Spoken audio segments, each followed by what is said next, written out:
ODD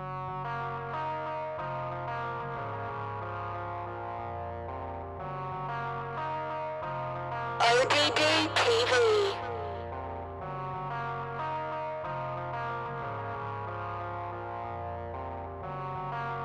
Black goo is often depicted in movies,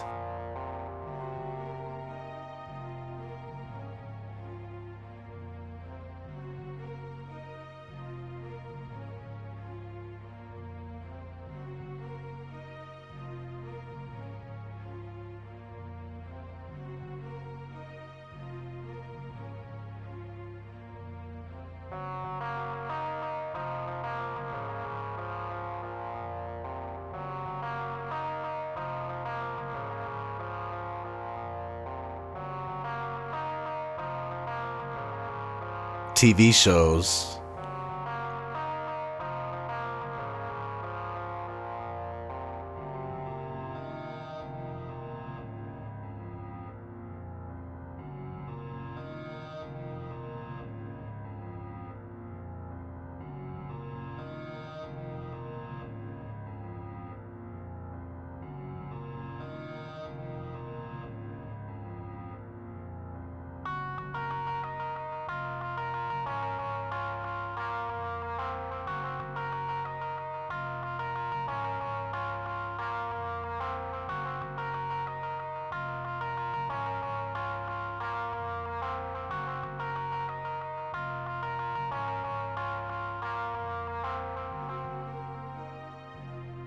music videos,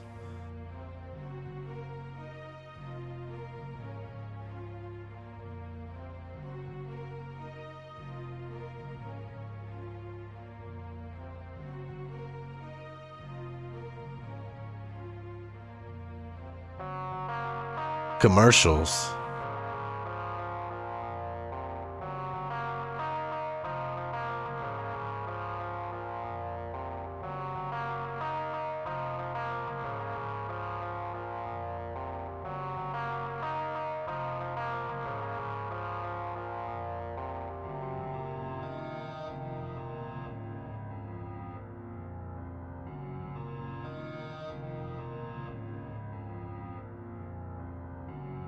and video games.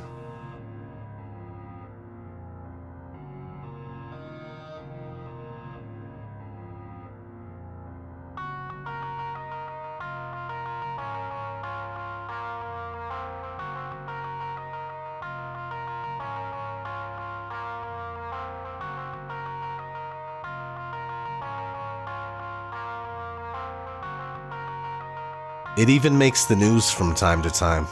Black goo, or something resembling it, is found in the Indian River Lagoon. What is it? And is more on the way. News Channel 5's Megan McRoberts, part of the largest news team on the Treasure Coast, and she joins us live from Jensen Beach. Megan. Michael, tonight environmental experts are trying to figure out exactly what washed up ashore here on Hutchinson Island over the weekend. A viewer sent us a photo he took on Sunday of what appeared to be a black gooey substance.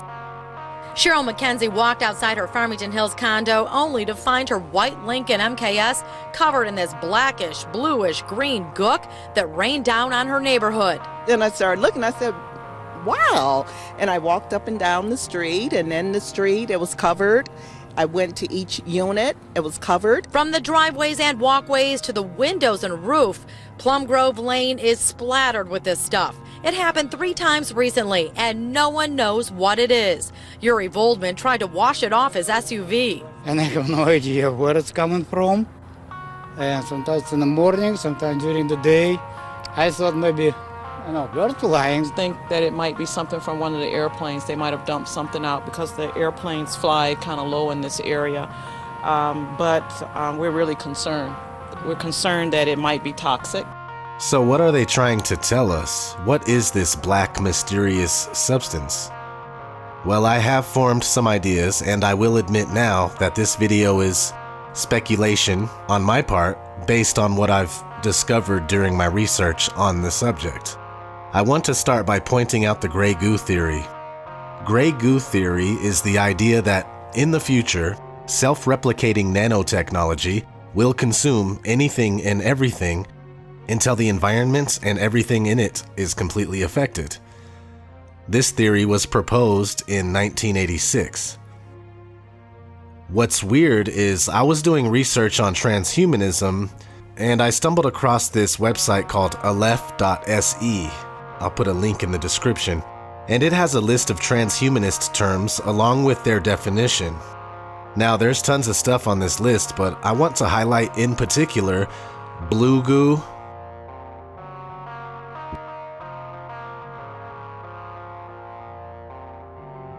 golden goo,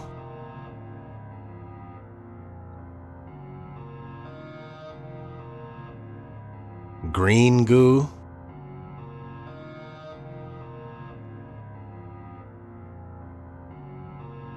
gray goo, of course,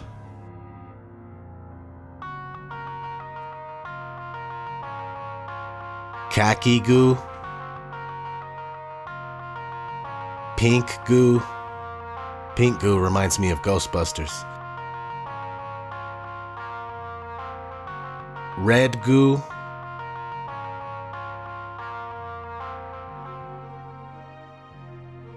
And finally, uber goo.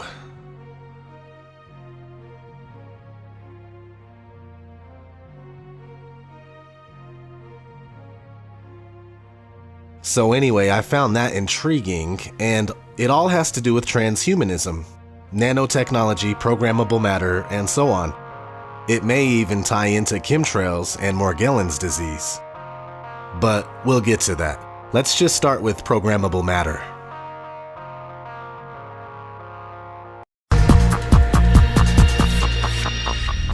Shape-shifting material that can transform itself in real time, changing colors and shape on demand. It sounds like special effects you would see in a sci-fi movie, but this is no illusion. Researchers at Intel teamed up with the academic community to make what they call programmable matter. The basic idea is the notion that you could have a material that could change its shape or change its physical properties just by reconfiguring itself. Forget about designing something in flat 2 dimensions. What about creating a 3D prototype of anything, even a car? Open the doors, kick the tires, peek inside to see what it looks like, fit little dolls of, people inside of it. This space-age stuff is like putty in your hands. Programmable matter is still in the early developmental stages. But Intel's Andrew Chin says one day we may be able to morph objects on demand to fit our human needs. So for example, I have a Bluetooth earpiece and it fits me great, but then when I put on my sunglasses, it doesn't fit anymore. Wouldn't it be nice if it could change its shape subtly, right, to all of a sudden match that? All of these things are possible with programmable matter. We are definitely on the edge of discovery with this one. Gary Tuckman, CNN, Atlanta. Forget phone calls, forget video calls. I would be able to create a full 3-dimensional Claytronic version of myself that could appear in front of you and give you a handshake or even a hug. The entertainment applications for this alone are astounding. Imagine playing a video game and the characters literally leap off the screen and become 3-dimensional creatures in your home. And if this stuff becomes plentiful and cheap enough, we could have objects disassembling and reassembling themselves everywhere. Let's say I've got a bunch of friends coming over for dinner and I want to make sure I got enough seats for them. Well, I could use Claytronics to build the furniture right then and there. Then, when my guests leave, I could have it disassemble back into those individual catums and go into a vat for storage. Programmable matter is already becoming a reality, and we've been shown this stuff in Hollywood movies forever. Yet another instance of predictive programming.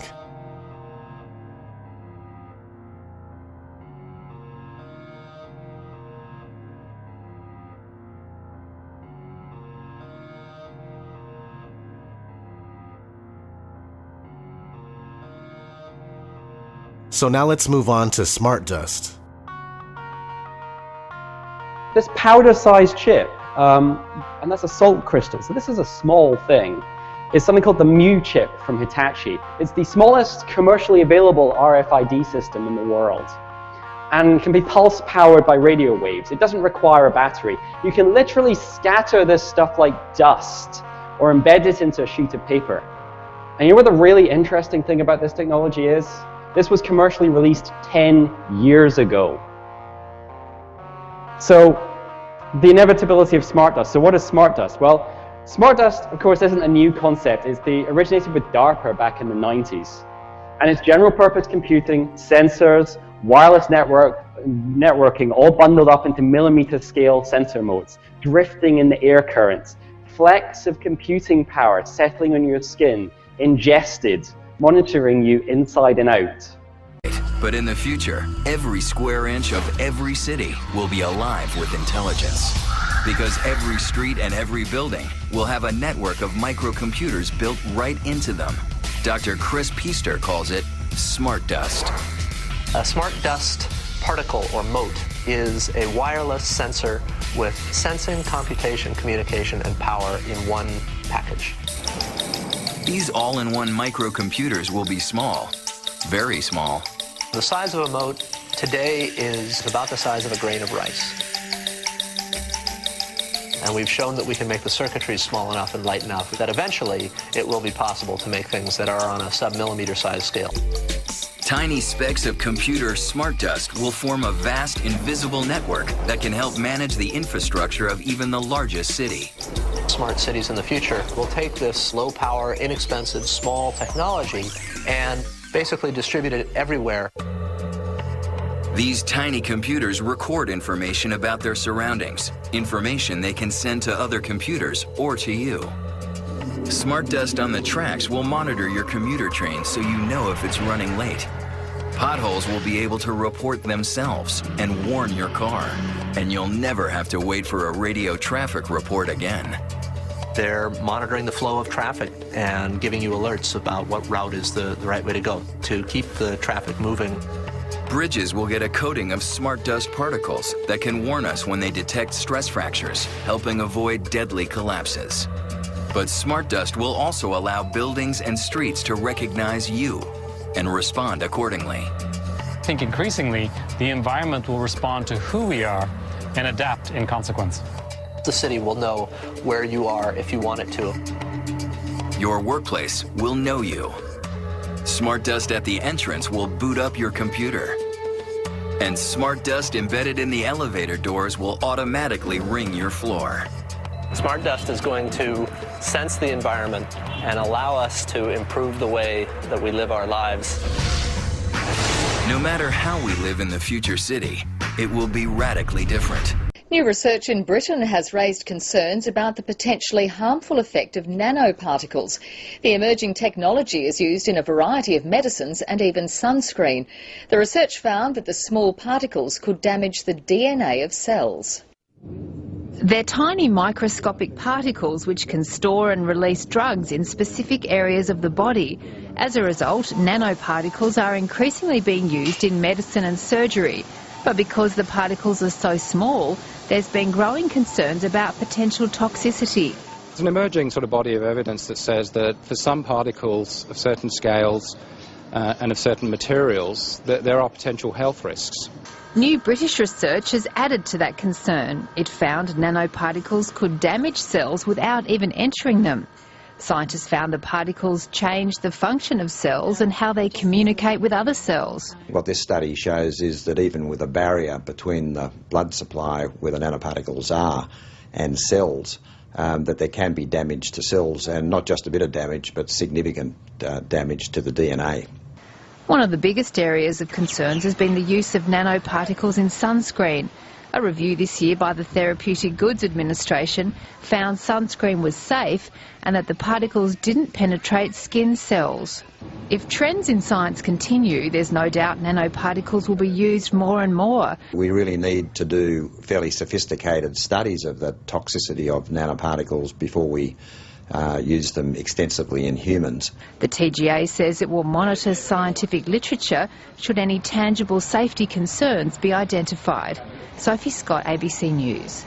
We have to realize that as robots become more sophisticated, more intelligent, there is a chance that they could become very, very superior to us, in which case we should think about merging with them.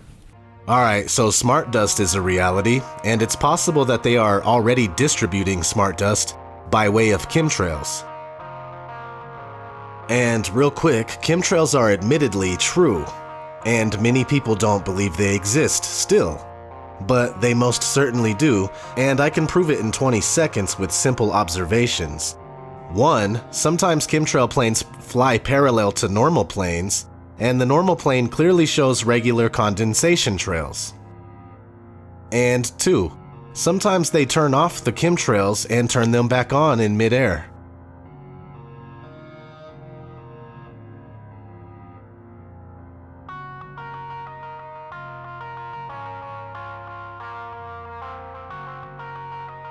So this leads me to my next point. Let's have a look at Morgellons disease. Good evening. Tonight we're going to focus on a controversial and mysterious condition known as Morgellons. There are thousands who say they suffer from its bizarre symptoms, but there are many in the worlds of science and medicine who believe that it's all in the mind. Well, now the government has weighed in, acknowledging that people are suffering and accepting the need for proper scientific investigation. So the Centers for Disease Control today announced that it would begin a new in-depth study to try and explain this strange condition. My co-anchor Cynthia McFadden reports. Mary began poring through the medical literature, looking for clues. What she discovered was a 17th century reference to a strange disease with so-called harsh hairs called Morgellons. She named the strange fibers Morgellons disease and put the information on a website. Since then, more than 4,500 people have contacted Mary, claiming they too have Morgellons-type symptoms. If you do a literature search in the medical literature, there is no Morgellons disease. The skin symptoms fit perfectly with the same group of individual symptoms that we saw in patients with delusions of parasitosis. Delusions of parasitosis. In other words, it's all in their heads. And despite today's announcement, many doctors remain skeptical that this is a real medical condition at all. They've pre-decided that these symptoms are too impossible to be real, so they've come to this conclusion that it's a delusion. Randy Wymore is not a medical doctor, but he is a scientist at Oklahoma State University. He started out as a skeptic too, but years ago, after taking a closer look at the fibers, he changed his mind. And he says other doctors might also, if only they would look. And the few that have seen patients often have never actually gotten down with either a handheld microscope or a dermatoscope and looked at the patient's skin to see these fibers. On the day we filmed this, Wymore's colleague, Dr. Rhonda Casey, examined that chronic sore on Drew's lip, which, after 5 years, still had not healed. Plain as day, definitely a fiber. There are fibers there, and I have never seen fibers in any other child's rash similar to this. What are the symptoms, and what, from your view, from your studies, what exactly is Morgellons disease? My view of Morgellons is basically the result of industrialization. The list of symptoms is extremely long.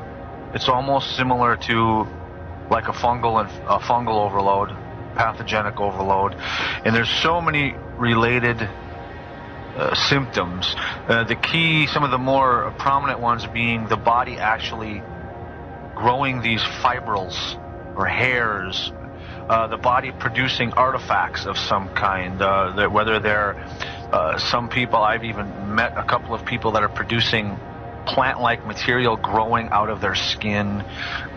There's actually these non-earthling type of insects being come out of their body. I mean, unbelievable stories that I would never have believed it unless I was standing in their house witnessing this. Hexagons, I mean, on our website, Morgellons Research Group.com, there's probably 1,000 pictures that you can see. They're real. It's unbelievable. It's like the science fiction channel come to life. Absolutely, I agree with you, as well. Can you guys see how all this might tie together? They could very well be distributing smart dust and many other things into our system using chemtrails, sunblock, lotion, other hygiene products, medicine, and even food and drink. Is this part of an ongoing plan to turn human beings into walking receivers that are dumbed down by toxins and filled with heavy metals? Robot zombie citizens that can easily be tracked and identified as they travel through the smart cities?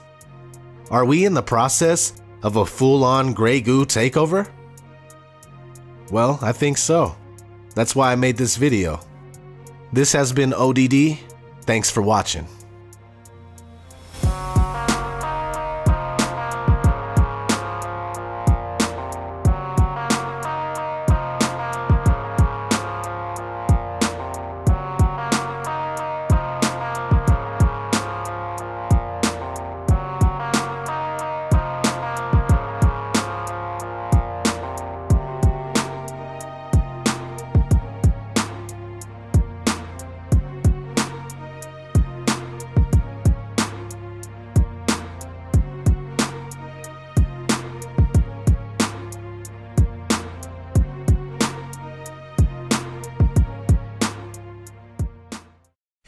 Living life like a masquerade, keep living like slaves till we pass away, and our kids are the ones that'll have to pay. We'll keep on going right down the drain till we're hollow drones. We walk around like some zombies and can't get off our phones. It's got me feeling like I'm the only one all alone, and wishing there was a new place that I can call my home.